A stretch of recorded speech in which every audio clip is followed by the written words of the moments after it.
evil worker, heresy, blasphemy, heathen. You're persecuting me. You must repent.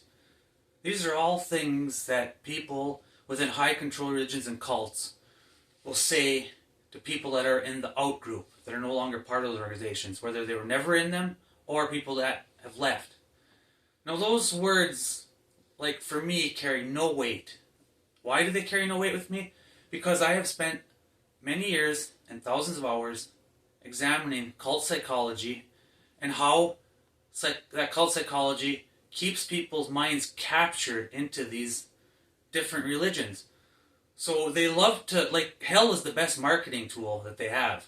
They can point to all these other people, all these cults, all these things, point at each other. You're going to hell. You're going to hell. This they got it wrong. They're a little bit wrong here. They're a little bit wrong there. Like, none of that stuff carries any weight with me at all, because knowledge is power. And so, like, the person that's inside the cult that's saying things to me like, like, oh, I feel sorry for you in Judgment Day, things like that. I've spent the time to learn and grow and to get my mind out of being captured by cult psychology. You haven't spent any time learning this. So it's like, you could use those threats against myself or people like me, but anybody that's educated themselves out of a cult and cult psychology knows that carries no weight. It's just a fear tactic, and it's somebody that has their mind captured, and they're so afraid of all these things. And if they looked at the history of, like, the idea, like, for hell, somebody's thinking, okay, I know the proper and right way, or my prophet does. So then it's like, well, since I do it the right way, I'm getting a reward. So therefore, those that don't agree with me, there has to be a punishment.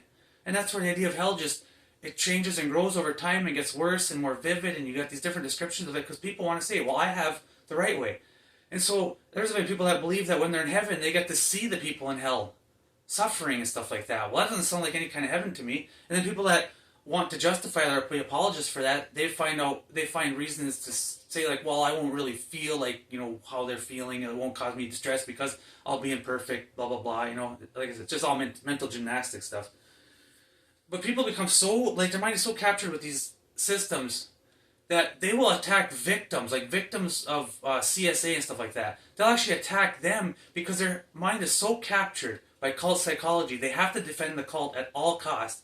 And doing the right thing is secondary because they have to defend it because they're so indoctrinated and ingrained. I encourage you, if you are in one of these environments, please take the time to examine cult psychology. Spend the next 2 years reading as many books as you can about cults and cult psychology. You will free your mind.